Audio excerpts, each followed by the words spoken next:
Observons donc un peu la structure des circuits dotés de différents types de pilotage. Nous avons ici affaire à la commande manuelle d'un distributeur utilisé en tant que préactionneur. Dans le pilotage pneumatique, il y a une limite bien définie entre la partie commande, à gauche, et la partie puissante, les combinés. Le préactionneur est commandé par le biais de la pneumatique. Dans le cas d'une commande électropneumatique, la partie commande renferme des générateurs de signaux électriques.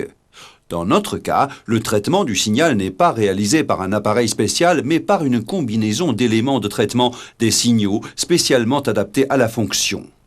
Le pilotage du distributeur, ou plus exactement de l'électrodistributeur, est désormais électrique.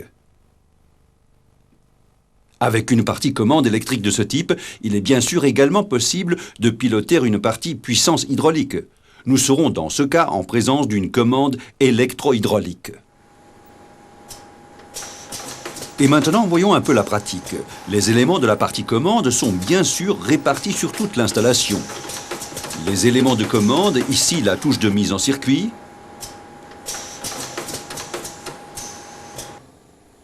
les capteurs,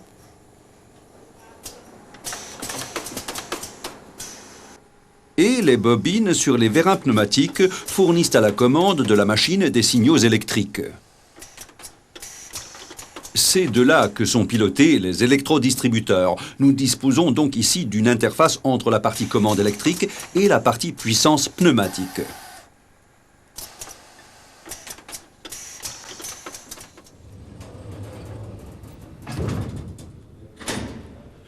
Dans le cas de cet ascenseur hydraulique, on peut également très bien discerner les deux parties. Les organes de commande situés dans l'ascenseur et sur la porte,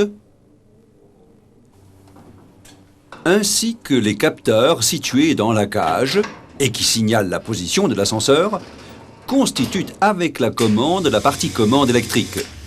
L'électrodistributeur constitue l'interface vers la partie puissance, celle-ci étant constituée du groupe motoréducteur, du distributeur servant ici de préactionneur et des vérins hydrauliques.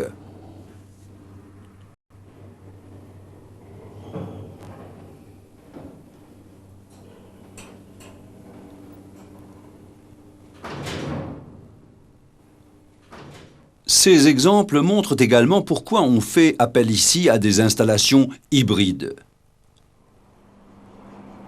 Étant donné les distances importantes par rapport au SAS, l'utilisation de câbles électriques et de l'énergie électrique pour la commande s'avère bien plus rentable qu'un système de commande hydraulique.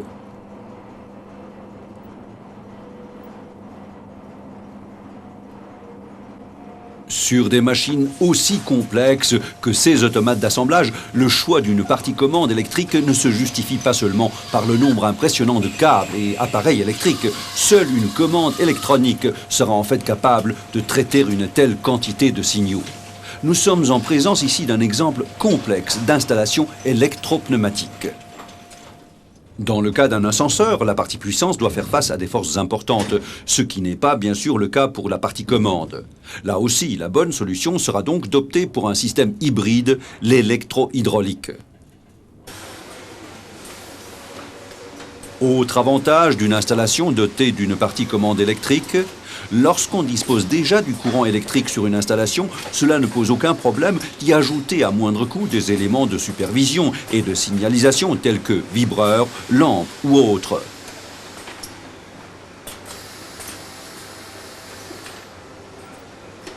Et bien sûr, on pourra toujours ajouter des actionneurs, par exemple un moteur électrique, à la partie puissance. Sur les installations électro-hydrauliques, on trouve de l'électricité également dans la partie hydraulique de l'alimentation en énergie. En effet, la pompe hydraulique de ce groupe est actionnée par un dispositif